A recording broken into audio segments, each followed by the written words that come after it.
भाद्रपद मास के शुक्ल पक्ष की द्वादशी तिथि को वामन द्वादशी या वामन जयंती के रूप में मनाया जाता है। प्राचीन धर्म ग्रंथों के अनुसार इसी शुभ तिथि को श्री विष्णु के अन्य रूप भगवान वामन का अवतार हुआ था।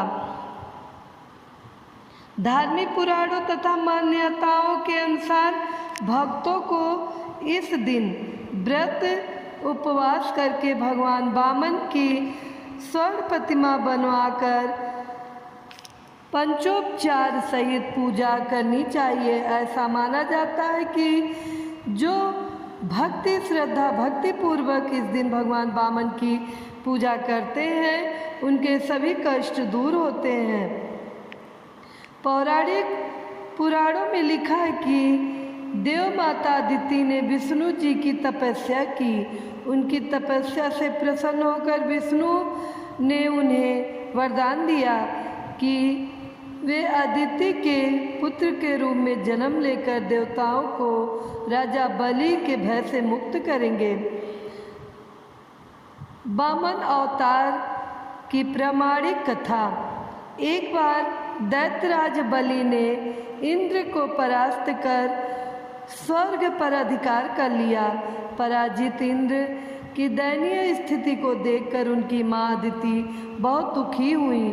उन्होंने अपने पुत्र के उद्धार के लिए विष्णु की आराधना की। इससे प्रसन्न होकर विष्णु जी प्रकट होकर बोले, देवी चिंता मत करो, मैं तुम्हारे पुत्र के रूप में जन्म लेकर इंद्र को उसका खोया राज्य दिलवाऊंगा। समय आने पर उन्होंने अदिति के गर्भ से वामन के रूप में अवतार लिया। उनके ब्रह्मचारी रूप को देखकर सभी देवता और ऋषि मुनि आनंदित हो उठे।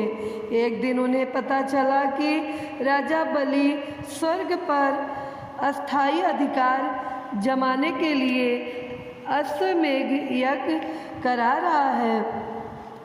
यह जानकर वामन भगवान वहां पहुँचे। उनके तेज से यज्ञशाला प्रकाशित हो उठी।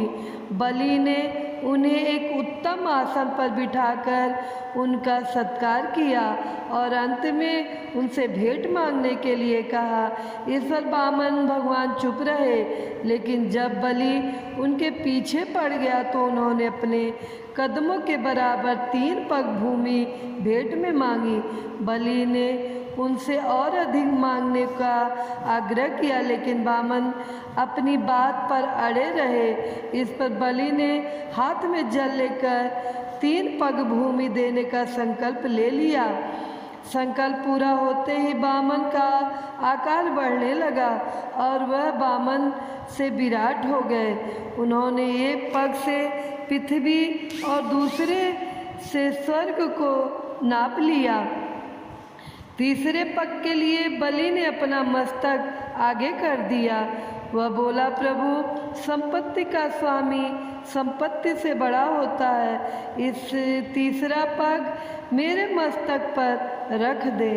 सब कुछ गवा चुके बलि को अपने वचन से ना फिरते देख वामन भगवान प्रसन्न हो गए। उन्होंने ऐसा ही किया और बाद में उसे पाताल का अधिपति बना दिया और देवताओं को उनके भय से मुक्ति दिलाई। तो प्रेम से बोलिए वामन भगवान की जय।